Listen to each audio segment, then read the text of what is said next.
বাঁচবো, কিন্তু না, সেই মাতাল লোকটাকে খুঁজে বের করতে হবে। 20 লক্ষ টাকার কাজ।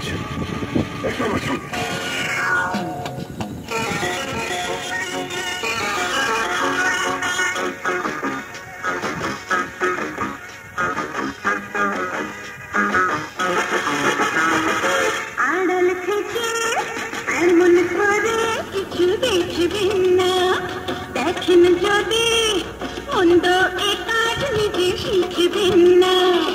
আমার ধান্দা আমি করি, ইচ্ছা মতো ঘুরে ফিরে, দোহাই লাগে পত্রিকায় কিছু লিখবেন না, কিছু লিখবেন